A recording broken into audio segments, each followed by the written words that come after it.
What's going on, guys? Welcome back to United View. Welcome back to the full-time view where members can call in and have their say. Of course, if you're a member, you can go to the United View YouTube page, go over to the community tab. You can find the link there. It's a StreamYard link. If you do wish to become a member, you can do so. Links in the video description. So also the pinned comment in the live chat as well. You get your badges, your emojis, and your exclusive members-only content. Another day, another week, another Manchester United performance where you roll your eyes, you shrug, you put your head in your hands. Can you be disappointed if it's every single time? When do you get to the point where you're not, disappointed? It's just incredibly flat. I think KG kind of summed it up best in the match view, didn't he? Where he said, "You know what? I'm just kind of numb," and I think that's a fair point. I do. I think that's a fair point. That's kind of where I'm feeling at the moment. I'm just kind of numb. I'm not surprised by it. I think maybe we do this thing as fans, don't we? Throughout the week, you get excited. I know I do when it gets to game day, match day. You still get excited, don't you? And you get quite, still Man United. You're still a fan. So it gets to that point, and then the game kicks off. There's an expression in the world of wrestling. They say it's all great, and then you get in the ring and the bell has to ring. And it's kind of the same with this.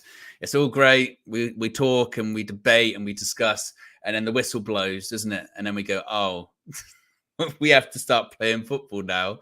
And it turns into what we saw today. Look, it's not a loss. It's a point. We were very fortunate to get it, certainly. The penalty that we got for the equalizer, I thought was really, really, really, really soft. Really soft, it must be said. They could have been at some certain points like 6-1 up. And it wasn't even necessarily amazing saves by Onana. They just couldn't take their chances. They hit the bar. So did we. But just, it's the same old story. I mean, apologies if I'm repeating myself, but it feels like the poor performances are kind of repeating themselves as well. But there you go. As I mentioned, this is the full-time view where members can call in and have their say. Once again, if you are just joining us and you do wish to become a member, links in the video description. So also the pinned comment in the live chat. And if you are a member, you can go over to the United View YouTube page and go to the community tab, and the link should be there. Big up to Tam, who says, why is it always this posh weirdo on his own? Kind of the show, mate. Appreciate the poshness, appreciate the weirdo-ness. I would push back and say, why is it always the anonymous weirdo in the chat doing the weird comments as well? But hey, look, it's all right. It's going to be okay, Tam. It's all right. I know that you're upset Manchester United drew, and you got to take it out on someone. It's cool. It's cool. You're with friends here, okay? And maybe this is me being weird, but I mean, there's never been a full-time view that hasn't been this, in fairness, but it's okay. It's okay. Let's go to our first caller. Let's start off with Amanor. Amanor, let's have a conversation about Casemiro. You told me like second game of the season, I think it was. You said his legs are gone. What are your thoughts on watching him today? Yeah, he's gone. I mean, he's physically gone, and I think he's just checked out now. He's just not doing the intensity that we'd expect. He's not even he's not functioning as a player. I mean, putting aside his accolades from the previous seasons, he just seems to be running through treacle. When he runs, you can see him now. He's like struggling to run back, and if a good offer for him comes in the summer, then we need to sell him. And I'm not saying he's the top of the priority that needs to be sold, but he needs to be up there with other people that needs to be sold this summer. What I want to say, Owen, and I want to make this like not just me talking. I want to get engaged with you on this. There's a couple of players that I just feel need to leave this summer. Casemiro being one of them. Rashford is another person who needs to leave this summer. I've given this guy so many chances. Even recently, I've come to the point whereby performances like that from him, this is what I expect from him. And I've lowered my standards so much that when he does a tracking back, I'm excited. I'm saying, "Whoa, well done! Clap, clap, clap!" But like you said on the stream, he tracked back because he lost the ball. So actually, what is he doing? So those two in particular need to leave this summer. And there's some players that are playing too many games, and actually they need a rest. Garnacho being one of them. I thought Garnacho had a poor game today, to be honest with you. Absolutely poor game. And it's not his fault because he's played. I think Flex read a stat. He's played 30 consecutive games. He's only 19. So what do you Yeah. expect him to do? Do you expect him to be all full of energy for 30 odd games? So no, I'm not. I don't hold him personally accountable for the poor performance today, but he needs to be rested. Yeah, Owen, I don't know what you thought about Rashford in particular as well, and Casemiro. It's weird, isn't it? Because whenever we talk about these players individually, then we get this sort of strange whataboutism when people start saying, why aren't you talking about these other players? But if you want to talk about those players specifically, Marcus Rashford, I thought even a tired Alejandro Garnacho, who I agree with you, did not play very well today. I still thought he was unfortunate to go off and Rashford was fortunate to stay on. Because at least with Garnacho, even when he's not playing well, he's still showing like glimpses of stuff. Whereas Rashford, we criticize Anthony for being predictable, but I think Rashford's the same. I think he's completely predictable, particularly when he gets the ball, he slows the play down, he stops. You think, right, is he going to do the overlap? Is he going to wait for the overlap? Sometimes he uses the overlap as a bit of a fake out and he'll then cut inside, but then goes into blind alleys. And then there was one point where he just stood on the ball for it felt like 10, 15 seconds and then just gave it to him and then tried to pass and they had a counterattack. And I don't know with him, with Casemiro as well, just very briefly. It's very clear he's got to go in the summer. It's just not only is he struggling to get around the pitch, and obviously lots of people would in this tactical system, but even last season when we went, actually passing's okay at points, even the sort of simple passing, it's just gone for him. He's not. I can't believe he played 90. I really can't believe he played 90 minutes today, Casemiro. I thought he was really, really, really poor, as was everyone, but I thought he was very poor. Yeah, and this is where you got to blame the manager as well a little bit because you brought in Amrabat, and I know he's not played well. I granted, right? But are you telling me that Amrabat would have put a worse performance than Casemiro? I'm not so sure. I think at least Amrabat could pass. At least Amrabat tries to run back. I know he may be as slow as Casemiro, but the intensity will be there. And then with Rashford, we had Ahmad on the bench. He could have subbed on Ahmad for Rashford. We had Eriksen on the bench. Eriksen could have come on for Casemiro. So in-game management from the Ten Hag, again from the manager. So in-game management from the manager has been poor as well. And what I would say actually about the game, I'm not going to go into all the detail of the game, but it just felt like the Brentford game. I don't know what Owen. It felt like a replay of Brentford whereby had they got the penalty, had they scored at the last minute, I would have said they deserved that win. I would not have been complaining that we were unfortunate to lose 3-2. I would say, you know what, they deserved that. The fact that we scammed a 2-2 draw against a team that is set up so well, and you've got players who know what they're doing, you've got to start asking questions, both the manager and the players, and that's why. Yeah, like I said, I'm agreeing with you. Ineos have made their mind up; they're going to go. I'm not going to keep repeating, having that same Ten Hag conversation. But if I'm some of the senior players, I'd be worried. I'd be worried in terms of what Ineos have plans for them in the future. They may think they're safe. Maybe they're not safe. Maybe people like Casemiro's on Jim Ratcliffe's hit list. He's going to go. But there might be other players who on high wages, for example, Rashford, who thinks he's safe, but so Jim might have a different view. Say, look, if we get a good offer from him, he'll go as well, just to lower our wage bill. So yeah, I've zoned out a little bit. Owen, I'm like, people said the word numb. I'm a bit like that. I'm hopeful that in the Coventry game, fingers crossed. Fingers crossed, we should beat them. If it was even that's a wild statement, isn't it? It was Coventry. They're in the Championship. Fingers crossed we should beat them because it should be like a momentous occasion. Maybe the occasion will get to them. Rather than us playing well, maybe the fact that the occasion of the semi-final in Wembley might get to them, create nerves, and we somehow get through. But that's the only thing I'm looking forward to now, is just hopefully beat Coventry, get to the final, and let's just see what Ineos do to them. My focus has moved away from the season now. I'm actually looking at Ineos now. I said, okay, Ineos, you've got big decisions to make in the summer. Let me see how you perform because you're under scrutiny as well. So I don't know what is that. I don't know if you feel like that about Ineos, or do you feel, are you a bit more forgiving for them? I think it's interesting because whenever you talk about, well, certainly I have talk about what I think Ineos are going to do. sometimes the natural reaction is, oh, what gives you so much faith in Ineos? And I don't really have any blind faith in Ineos. I'm just assuming if they're as logical as we think they are, and there is evidence with, they've got in Omar Barada, that they've, even though they're not here yet, Jason Wilcox and Dan Ashworth have been secured. They're just not here at the moment. They are positive changes. John Murtaugh's left.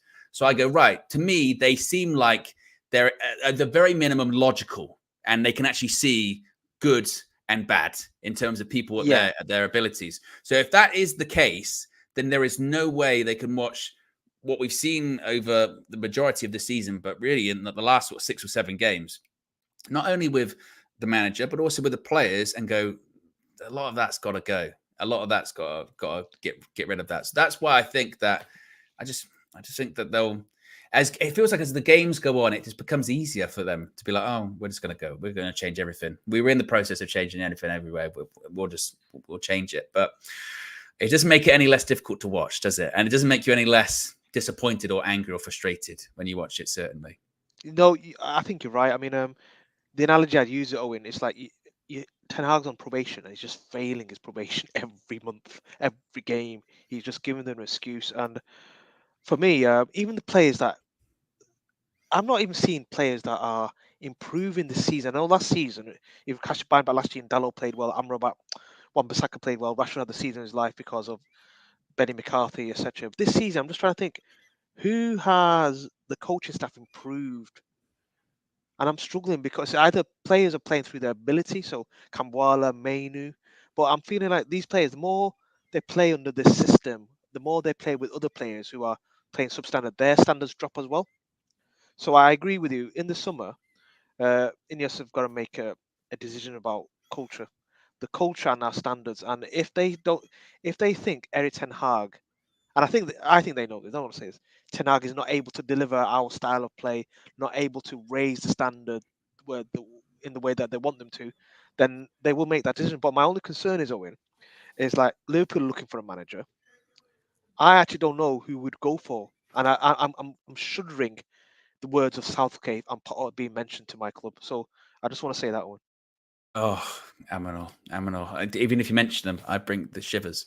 The opposite of goosebumps. Shivers. Oh, unbelievable. We've got nearly 600 people watching. If you haven't already clicked the like button, be sure to subscribe as well.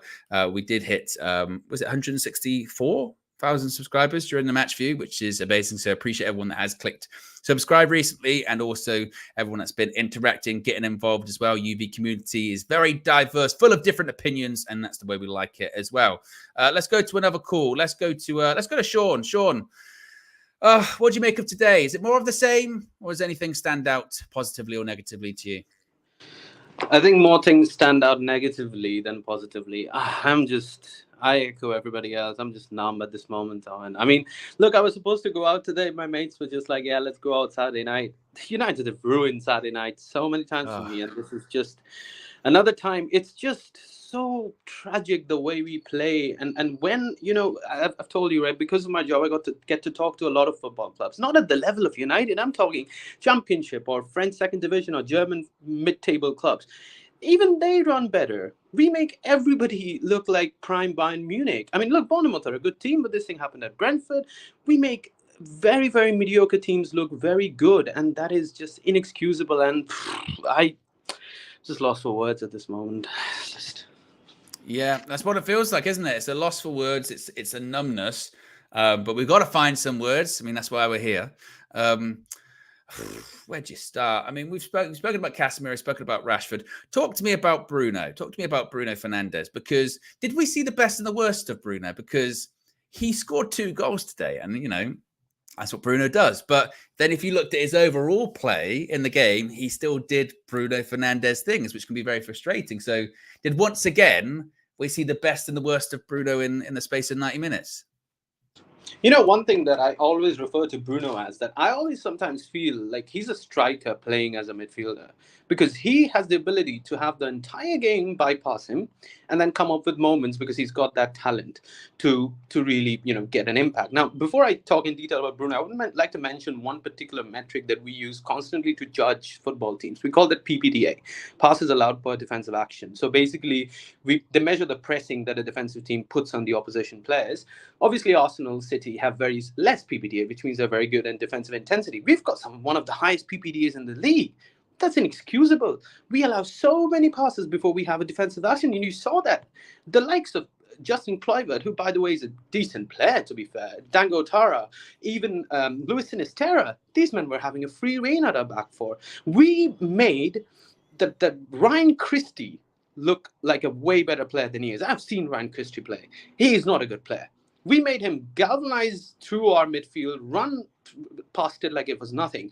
And this also comes down to the number 10. This has to come down to Bruno. We obviously, look, Casemiro had a stinker of a game, and I agree with Aminor and the others that probably he should be sold. Kobe Manu, we can't blame him. He was left all alone. The thing is, when you're trying to press, coordinate in a midfield manner, you need your number 10. It's as simple as that. You need your number 10 to not just track back. Obviously, he has a lot of intensity when he tracks back, Bruno, but it's sort of mindless tracking back. It's donkey work. I'm not saying he's a donkey. I'm saying he's doing donkey work. Now, obviously, that's a lot up to the system. But see, again, I've said it before, these are chaotic players, the likes of Bruno, the likes of Rashford. You can't build stability with chaos. And this is going to happen. This is going to keep on happening. If we have Bruno as our main point of attack, these things are going to happen. It's going to keep on. And I don't see a way back. I mean, obviously, look, he's not going to be sold. He's going to stay, whether it's under Ten Hag or a new manager. But this is going to happen. With Bruno, this is always going to happen. As I said before, I thought last season he improved this a little bit. He became more cultured. He's just gone back to his old ways this season. And it's not good. It's not looking good, Brev. No. Talk to me about Alejandro Garnacho, because we were talking to Aminor about him just a second ago, saying that he didn't play well today. But do you think that's a case of him just having a bad game? Or is it a case of, no, we're in a sort of a bit of a dangerous territory with him, of just sort of running him into the ground? I think it was, Flex said it in the match, 30th consecutive start or something like that at 19 in the Premier League. Do we run the risk of playing him into the ground, then getting what we got today from him? I'm very worried about Garnacho. I really am. I was telling my friends about this as well. You see, the thing is, a 19-year-old player is not suitable, for whatever level he is, to be able to play this many games. Obviously, we've had injuries, but I put this a bit on the manager as well. I'm just like, obviously he took him back, obviously substituted him in after the first half today, but this should be done more. You can't expect Garnacho or anybody who's under the age of 20 or 21 to deliver that constantly. It's not right. It's not right to put that much pressure on him. You see, I'm worried about the same thing happening to Kobe Manu at one point.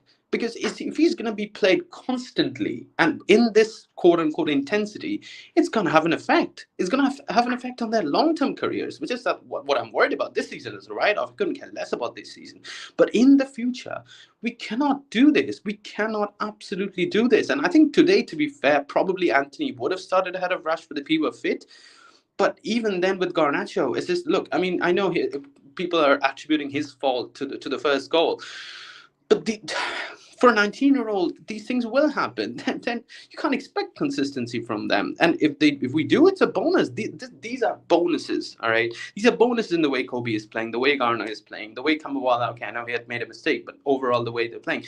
We run the risk of not just running them to the ground, but ruining their future careers if they go on this path. And it's very, very concerning. Among the 99 other things that are concerning about Manchester United, this is also a concern. United, it should be allowed in a stand-up comedy festival, because we are a joke. We are the biggest joke in the Premier League, and probably the biggest joke in Europe. Yeah, certainly for a club of our size, definitely. Finally then, what is the lay of the land for us for the remainder of this season? I mean, we've got Coventry next weekend, FA Cup semi-final. Are we just in the territory of we just got to make sure we don't embarrass ourselves against Coventry, make sure we win that game, and then we've just got something to look forward to at the end of the season? Is that kind of the territory we're in? Yeah, I mean, we're picking off crumbs here. Beggars can't be choosers. The position we find ourselves in. Look, I think we're going to win against Coventry. We're not going to win easily. Probably it's going to be a bit of a slog, but I still think that the effect of Wembley on a team like Coventry would have its effect. I think we'd probably benefit from their mistakes rather than play great ourselves. And then we've got Burnley at home and Sheffield at home. I don't know how, but we might win both of them, then get a bit of a momentum. But there's no point. I mean, the season is a write-off. We're probably going to finish 6th or 7th. We're going to get smashed up in the FA Cup final. And I worry a lot about this team. I mean, I'm trying not to because it's affecting my mental health. I think all of us. But in general, I just don't know. I remember Roy Keane telling this about Man United a couple of years back, that they're just passing through. We're just a doldrum club. There's no impact. If there's one small impact, there's a thousand worse impacts that completely plow down the graph. And Flex was right. Rip it up. I mean, maybe we should rip it up, but on a very logical level, we can't do that. So we're just stuck. I mean, I just feel like we're stuck in purgatory. There's no going anywhere else. We're just in purgatory, and I can't see light at the end of the horizon. Yeah, it does feel like that. It's just what the show's going to be today. It's going to be very, it's going to be very like end of all the calls being like, yeah, we're right, we are kind of screwed, aren't we? But big up to Sean. Appreciate you calling, and as always, Paul says happy Vasaki to everyone. Am I pronouncing that right as well? I hope I am pronouncing that right. If I'm not, please do let me know. But appreciate the super chat, and indeed. Where are we going to go to next? How many likes are we currently on? We're 20 likes away from 100. So if you haven't already, click the like button. Be sure to subscribe as well. Let's see what people are saying here in the chat as well at the moment. Chris says this squad is dead. Kenny's flying in as well. Rail says, valid point, but who else is he supposed to play? What else are people saying here in the chat at the moment? Ridwan says, we expect a captain's performance from a captain. No, it's not just goals, for God's sake. But Ninth Earth says, without Bruno today, we lose 2-0. Fact. Well, obviously, he scored the goals. But this is the thing. But then Tywin says, nah, sell Bruno. So this is, I think that's the ultimate discussion on Bruno Fernandes, isn't it? Is that today would probably sum him up in his current iteration at United, which is, he scores 2 goals. One's a penalty, one's a volley from 6-yard box, something like that. But like you look at his overall play, it's like everyone else in that team. It's really bad. Like at points, it is comical. And I don't know about you guys, but you kind of saw it in the match view. As a fan, watching United over 90 minutes, you kind of follow this chronology where you start off excited because it's the game. You then see some sort of terrible like passes or terrible moments, and you start laughing. But it's kind of like one of those things where eventually it's not funny anymore. Eventually you stop laughing, and eventually you go, actually, this is just really sad. This is just really bad. And then you get angry. You get really angry because it's not funny anymore. You're getting angry. And then afterwards, it gets towards the end, and you just feel a bit, again, numb. It's like going through different stages of grief watching a Manchester United side over 90 minutes. It's it's wild, certainly. Let's go to another call. Let's go to show. I feel like we have the same conversation every single week because it's the same performance every single week. What did you make of what you saw today?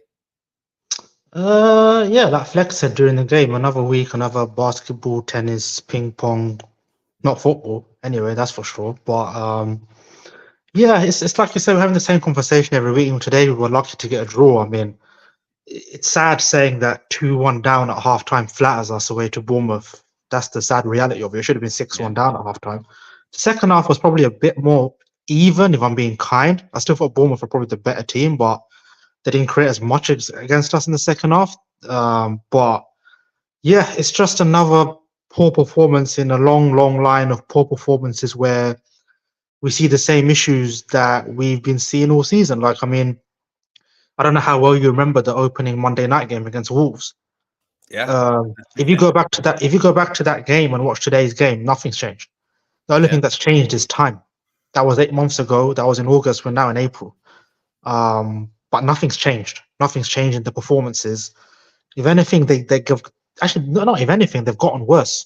I was going to my question. I was going to say, are they getting worse? I mean, because we are, again, 1 win in our last 7 Premier League games now. It's without a win in 4 games, I think it is, in the Premier League. I think something like that. Last time we won a Premier League game was Everton, I think, at home. And I don't know. I look back to that first game of the Premier League of the season against Wolves, and I remember the general feeling coming out of it was Wolves were robbed. I can't believe they didn't score that game. Maybe they should have had a penalty, whatever. But I don't know. It feels more chaotic now. I don't know how that's possible. Is that because it was already bad, but then with factoring in the injuries, it gets worse, so it gets even more chaotic? Like, what? How does it continue to get worse, do you think? I mean, look, I made it quite clear that I put as much blame on Ten Hag as I do the players, and I think today again you saw Bournemouth creating the vast majority of their chances just walking through the middle of the pitch. Again, like we see week in, week out, no midfield there. And that comes down to, for me, not lack of quality, but not putting players in the right positions. I mean, you don't need to have good midfielders to have bodies in the midfield. You just need to have a human being there.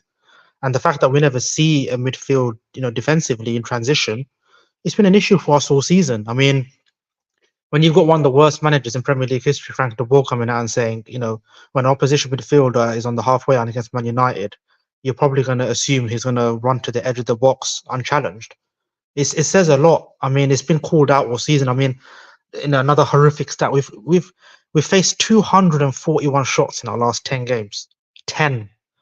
I mean, that's outrageous. I mean, you shouldn't be facing that in half a season or even a season, really, if you're a top team. But we're facing that in the space of 10 games. And the thing is, we've not played a lot of top teams in those 10 games. That's the sad thing. I mean, I know we played Liverpool a couple of times, City. I was about to say Chelsea, but they're not a top team anymore. No. And then you've got Brentford, Bournemouth, Wolves, Everton. These are the kind of teams we've played in this run where we've conceded so many shots on our goal.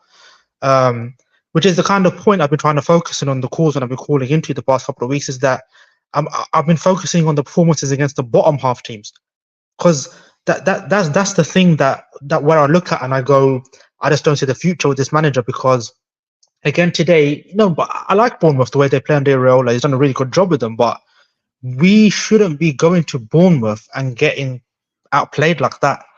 I'm sorry, I know KG might do the thing where Brentford have better players than us. Maybe he might add Bournemouth to that list. I don't know. Maybe we'll see in his post-match video. But they don't. I saw today one side that was well coached and one side that wasn't. And that's not to say that I expect this side to challenge for top honours, but I mean, we've now dropped down to 7th. I was just about to say 13 defeats, because today felt like another defeat. It should be 13 defeats.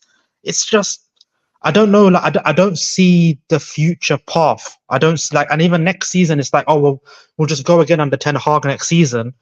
I don't see how Berardi, Ashworth, and Wilcox fix the issues in midfield that Ten Hag intentionally leaves, because he says so. I don't say so. He says so. He says so because he believes it's worth the risk. Even though we've seen all season in 8 months of his philosophy that it's not worth the risk. The evidence is there. So yeah.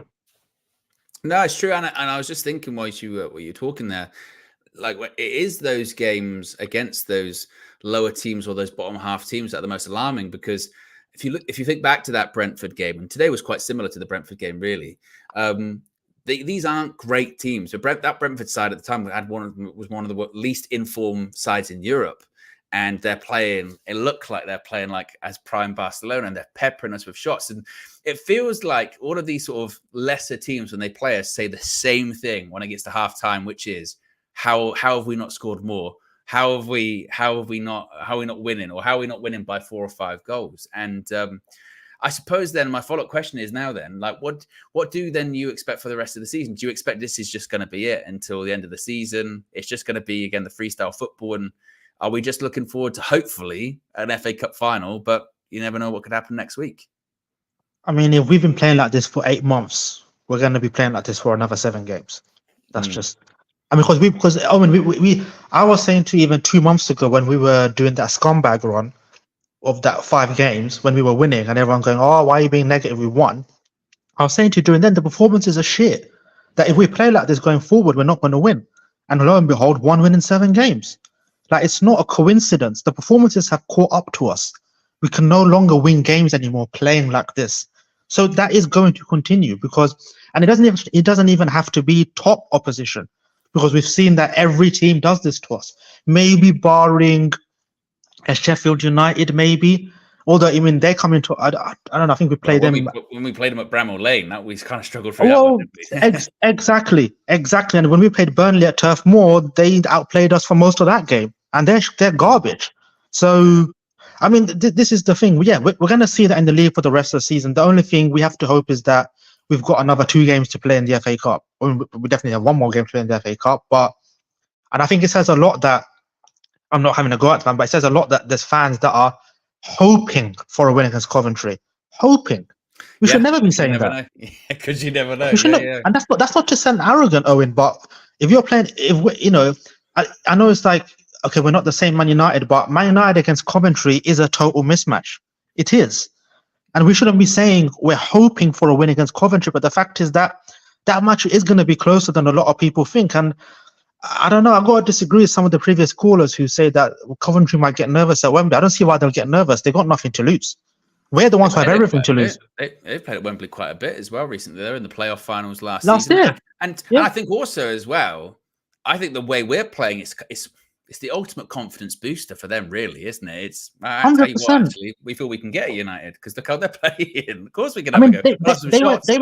They went to Wolves, which is a tough ground to go to. We know this.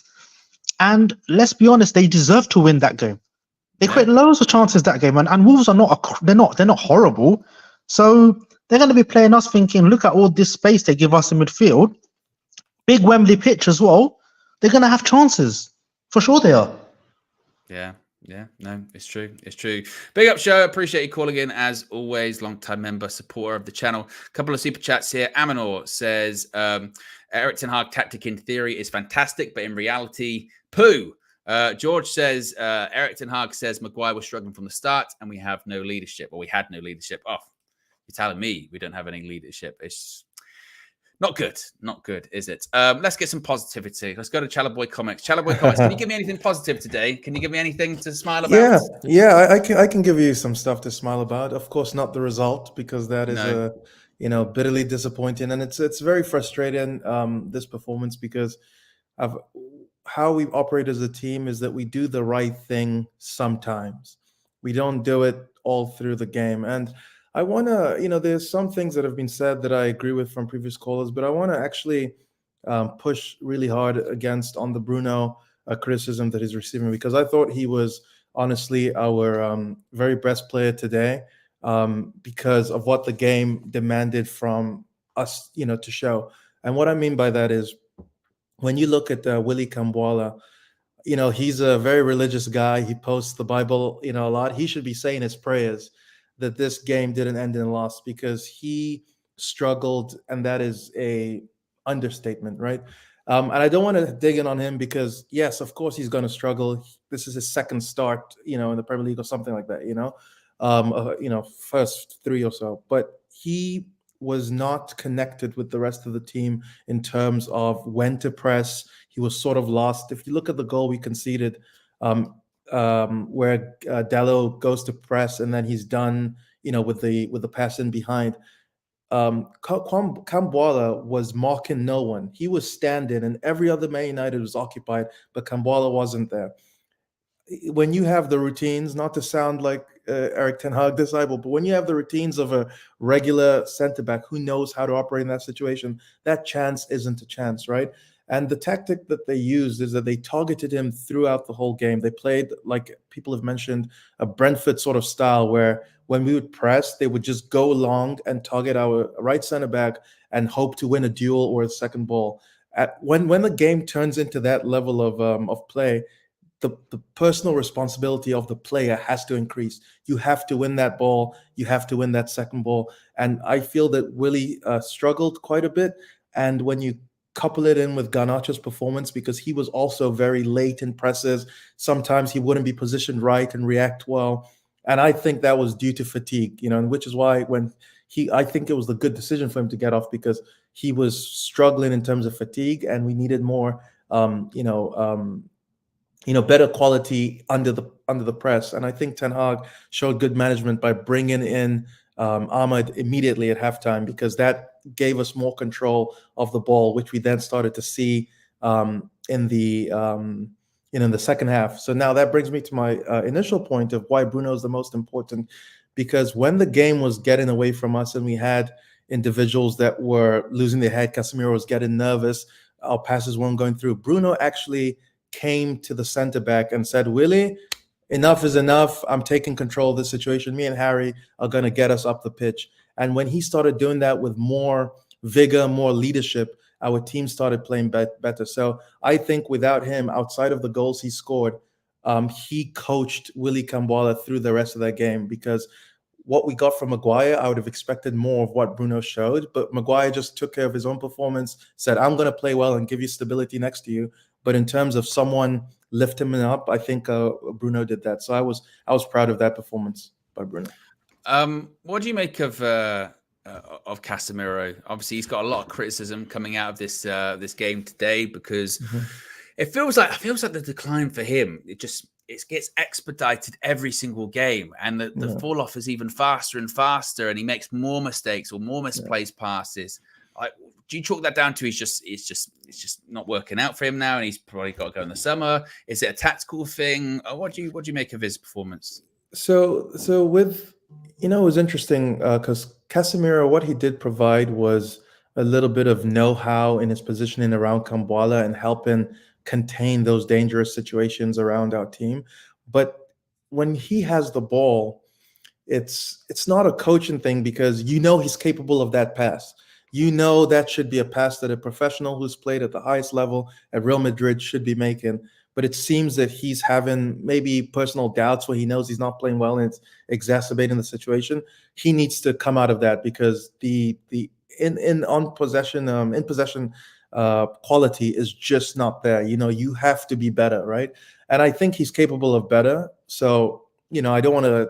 What can I, as a fan, say to someone who's won 5 Champions Leagues? I can't. He just has to own his performance and get better. We have him for the rest of the season, so we have to expect more from him. If you talk about the long-term replacements, just think about if we had a quality ball-playing 6 that also had positional sense. A lot of stuff will be unlocked that Casemiro is nearly there but messes up. So I think in long-term, you have to replace him with a world-class 6 so that they can support Mano. But I just don't know if this market, there are some 6s like that available. If they are, we go for it. If not, it's just a matter of us, raising our overall level in terms of quality.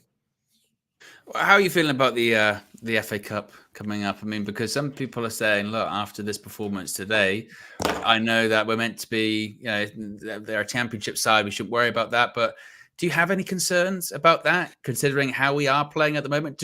Is our performance level giving lesser teams hope because we're playing so poorly? So this is how I'll say it. I think our game model, or the way we choosing to play, has inbuilt chances for both teams at a higher volume. Like, it's just going to happen because we're hyper aggressive in our press, and we also operate with the coaching style more of a Ancelotti tree, Ten Hag, where your players are responsible for making those real-time decisions instead of a pre-planned structure that a lot of quote-unquote modern teams like to have. I personally, as a stylistic choice, prefer the Ancelotti style, the Ferguson style of management, where it's about sticking to principles and rules whereby you have to execute. So what's happening when we go to these smaller teams is we're playing the game at a higher degree of difficulty with players that maybe aren't able to execute that high level of difficulty. So we put ourselves into risky situations, and at the top level, Rodri's not missing that pass. Odegaard's not missing that pass, but on our level, we missed that pass, and all of a sudden we're going to be attacked. So I bring that to say, against Coventry, we just need to show our quality in terms of, okay, you're going to get your 2-3 chances today, but we're going to get our 5, 6, 7 chances. And when we get that chance, we have to execute. Is easier said than done, of course, but I believe that there's enough quality in our squad that we will win the game. Sure, it might be, tricky at times, but the way we play requires a lot of personal responsibility, and the players need to, improve their level. Or Ten Hag can go a route where he maybe could have done it this time, where to start the game, let's be absolutely compact. Let's coast Willie through the game. And then as he improves and as we improve as a team, we become more expansive. Maybe you can criticize him for that. But I think he has his way of playing, and it's up to the players to step up to that level and give Ahmad a chance, because he improved the technical floor of our game. We kept the ball much better, and we built really good pressure in this second half that just didn't turn into a goal, but we stifled them. So I think Ten Hag was telling them, pass, pass, pass. If we just show our quality and relax, I think we're able to get something out of this team. Talk to me about Rasmus Højlund. We need to have a conversation about Rasmus Højlund, because yes, we do. He struggled today again. It reminded me of Højlund earlier on in the season, where his only contribution to the game is kind of start resting with people, backing into people, kind of getting figured out. Why do you think that is? Is that a confidence thing? Is that a rhythm thing coming back from the injury? Is that just a case when he was playing well, it was a purple patch? Is it a lack of support? What do you think it is with Højlund? So that's a really good question, and I was paying attention to Højlund's performance. And if you recall, when he first came in, one of the criticisms I had early on for him was it feels like he's just almost there. Like the ball passes and then Højlund arrives. The layoff happens and he should have got there, but how did he not end up with the ball? He's always missing those final moments by a little bit. But as he started to play more and more games in that earlier run, he started being more in sync with the team and showing that he has capabilities of learning and improving quickly. So if that trend is to be believed, what I hope from this iteration of Højlund is that it's just a rhythm thing, and he's just a guy who takes time to get up to rhythm once he's out the team. So maybe you get the best out of him by playing all the time, and maybe give him 5-6 games. At this level, maybe you don't need 5-6 games to get up to speed, right? But the flip side of that, which is a little bit more negative, is that if it's not just a rhythm thing, I hope that it's not a situation where Højlund just his reading of the game isn't as strong suit of his, because he needs to be able to sniff those chances. So I want to give him a larger sample size to come back into the team. But I thought when you pair in Kambwala, Garnacho, and Højlund, I thought they were the weakest players in our general structure today. But I don't want to be too harsh on Højlund, but he just needs to step up. And this sort of increases the need for us to have a top quality striker on the bench. When Højlund isn't doing the business, we have a big man who can come in and do the goal. Like Højlund needs, and not just Højlund, I think the general squad needs competition for places, serious competition for places. It's the only way to add accountability to the team. And so yeah, Højlund, I wasn't impressed today, but I want to give him that time to come back into rhythm. And finally, where do you think we finished this season? I mean, we've got down a position today. Newcastle, for all of their faults and their injuries, now they're back on the rise. They're in good form. Whereas with us, it's 1 win out of 6 or 7 in the Premier League. Our recent form, we haven't won in our last 4 games. A couple of weeks ago, we're looking up. Now it feels like we're looking down. Right. Where do you think we finish? Again, we're a nearly side. A lot of those games that we drew or lost, we should have won. Today we had Newcastle help us or hurt us in other ways. Aston Villa, I believe, did they draw today? Is that what? Or have they not played? I don't think they played. Okay. Yeah. Oh, they're playing Arsenal, right? Yeah, they're playing Arsenal tomorrow. Yeah. Tomorrow. Okay, yeah. So there's a chance that they could drop points, and yet we had this opportunity to take it, and we sort of let it go again. We should be winning this game against Bournemouth. So the only scenario that works, because we've built in perfection to our execution. We have to be perfect for us to make it, right? The only way this Bournemouth win doesn't hurt us is if we beat Arsenal when we play them. That's the swap result. Other than that, we have to win all the games. So where do we finish? I'll say 5th, but it's gonna be virtually impossible. But I actually no. Let me take that back. I want to finish 5th, but what I'm saying is it requires us to be perfect. I don't think we'll be perfect. Let's focus on the FA Cup. So we might actually finish 6th, but as a fan, I want to be hopeful and say 5th. There you go. It's ended with hope. That was a bit more of a positive end. Some of the other ones we've ended today, not that much positive, but that's it. That's Shuttleboy Comics, a positive guy. So there you go, guys. That's the full-time view for you. Be sure to smash a like on the like button. Be sure to subscribe, bottom right-hand corner. Matafali says the delusion is strong with this with this one. Wright says, yep, Marcel in a hat. We gotta get Shuttleboy Comics on with Marcel. See what they say to each other. I think that'd be a lot of fun. That'd be a lot of fun. I'd enjoy that. But big up to everyone. Appreciate everyone tuning in. Appreciate everyone just getting through it. That's what we're doing every match day at the moment, isn't it? We're just getting through it. Next weekend, of course, FA Cup semi-final. So once that comes around, I'll be up for it again because it's Man United, it's Wembley semi-final cup competition. Why not? But yes, fan view should be out. If they're not out already, on their way shortly with Flex and KG. I'm very interested to see what Flex and KG have to say because they're going to be together on that KG's one, certainly. And last time they were together on a fan view, sparks flew, certainly. So I'm going to be interested to see how that one plays out. And then tomorrow, of course, there'll probably be a Flex's view tomorrow and also a full view in the evening as well. And then all of the build up to Wembley, certainly. So appreciate everyone that's tuned in. Click the like button, subscribe, bottom right-hand corner. Speak to you again very soon. I'm out of here. Peace.